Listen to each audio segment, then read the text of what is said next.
Hi, fifth graders. This is Miss Malloy. We are starting the new novel, One Crazy Summer by Rita Williams Garcia. And it's about three girls who go to see their mother in Oakland, California. So, chapter 1, Cassius Clay Clouds. Good thing the plane had seat belts and we'd been strapped in tight before takeoff. Without them, that last jolt would have been enough to throw Vanetta into orbit and Fern across the aisle. Still, I anchored myself and my sisters the best I could to brace us for whatever came next. Those clouds weren't through with us yet, and dealt us another Cassius Clay left and a right jab to the body of our Boeing 727. Vanetta shrieked and then stuck her thumb in her mouth. Fern bit down on Miss Patty Cake's pink plastic arm. I kept my whimper to myself. It was bad enough my insides squeezed in and stretched out like a monkey grinder's accordion. No need to let anyone know how frightened I was. I took a breath so when my mouth finally opened, I'd sound like myself and not some scared rabbit. It's just the clouds bumping, I told my sisters, like they bumped over Detroit and Chicago and Denver. Vanetta pulled her thumb out of her mouth and put her head in her lap. Fern held on to Miss Patty Cake. They listened to me. We push our way up in the clouds get mad and push back, like you and Fern fighting over red and gold crayons. I didn't know about the clouds fighting and pushing for a fact, but I had to tell my sisters something. As long as Vanetta kept her fear to one shriek, and Fern kept hers to biting Miss Patty Cake, and I kept on spinning straw, making everything all right. That's mainly what I do. Keep Vanetta and Fern in line. The last thing Pa and Big Ma wanted to hear is how we made a grand Negro spectacle of ourselves, 30,000 feet up in the air, around all these white people. You know how Pop is, I told him. No way he'd put us on a plane if it were dangerous. They halfway believed me. Just as I had that soft plastic arm out of Fern's mouth, those Cassius Clay fighting clouds, threw our 727 another jab. Big Ma, that's Pa's mother, still says Cassius Clay. Pa says Muhammad Ali, or just Ali.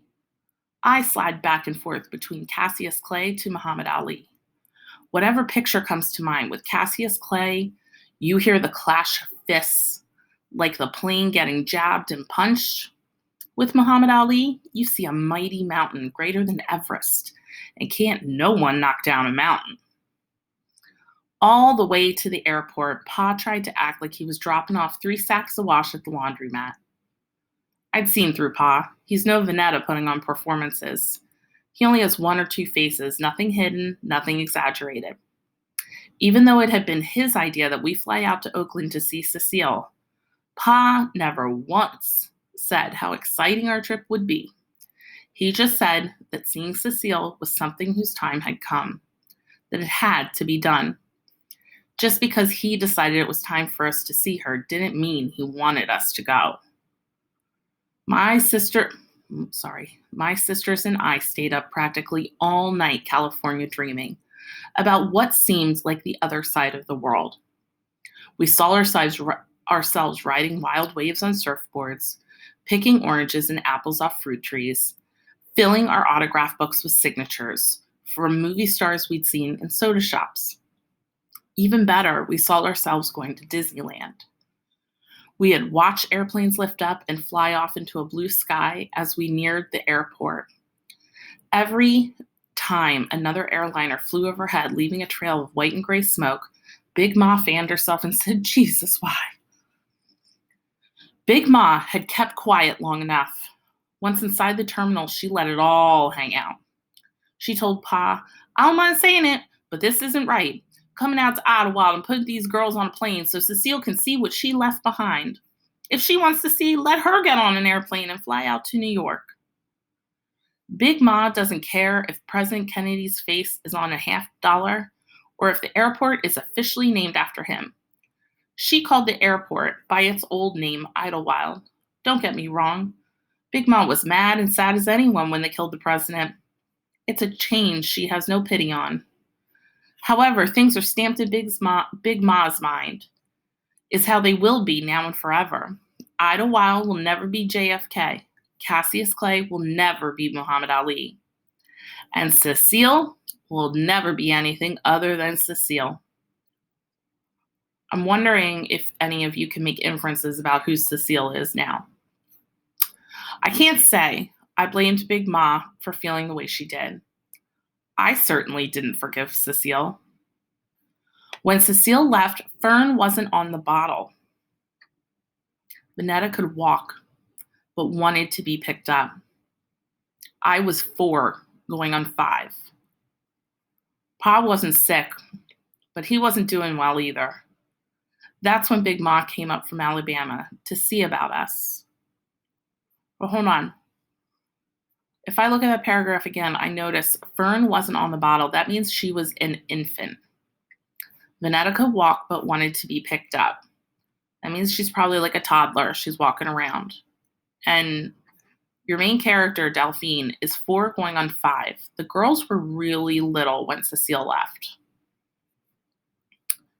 Even though Big Ma read her scripture daily, she hadn't considered forgiveness where Cecile was concerned.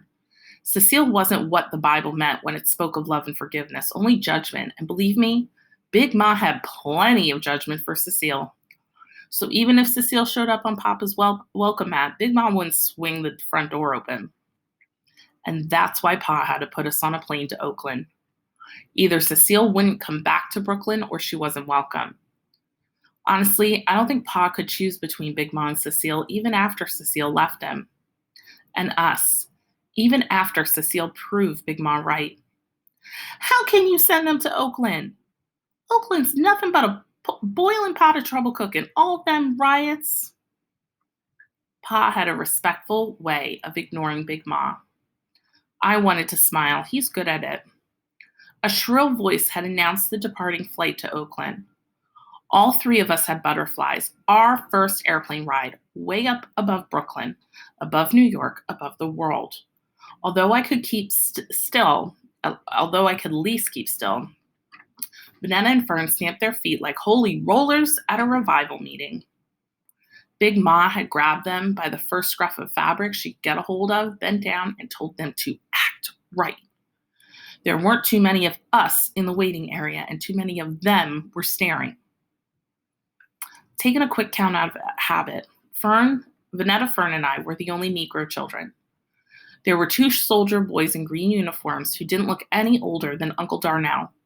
A high school cap and a gown one day, army boots and basic training 4 days later. 2 teenage girls with afros, maybe they were college students, and 1 lady dressed like Jackie Kennedy carrying a small oval suitcase. Big Ma had scouted around the waiting room. I knew she was worried that we'd be mistreated in some way and sought out a grown brown face to look out for us. Big Ma turned her nose up at the college girls with afros in favor of the Negro lady with the square glasses and snappy suit toting the equally snappy oval bag. Big Ma made eye contact with her. When we lined up, she told the Negro Jackie Kennedy, "These my grandbabies. You look out for 'em, you hear?" The snappy Negro lady had been nice enough to smile, but hadn't returned the look that Big Ma expected, and Big Ma had expected the look Negro people silently pass each other.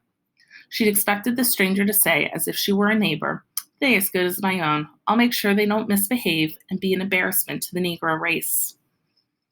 A blank movie star's smile had been all she passed to Big Ma. Oop, hold on. That lady had only been looking out for her plane seat. Papa had given me a paper with the phone number to our house, which I knew by heart, and the number to his job. He already told me that the job number was for emergencies only and not for how you doing chats. Last night, he had also given me an envelope with $200 in $10 and $20 bills to put in my suitcase. Instead, I'd folded the bills and stuffed them in my tennis shoe before we left Herkimer Street. Walking on that mound of money felt weird at first, but at least I knew the money was safe. Papa had kissed Vanetta and Fern and told me to look after my sisters.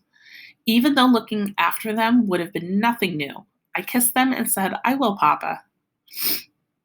When the line to the ticket taker had begun to move, Big Ma had gotten teary and mushed us up in her loose-fitting violet-green moo-moo dress. Better come on and get some lovin' now. She hadn't had to finish the rest about how this might be the last time in a long while for kissing and hugging. A flash of a memory told me that Cecile wasn't one for kissing and hugging. I had a lot of those memories clicking before me like projector slides in the dark. Lots of pictures, smells, and sounds flashing in and out. Mostly about Cecile, going way, way back. What I didn't remember clearly, Uncle Darnell always filled in. At least Uncle Darnell remembers Cecile kindly.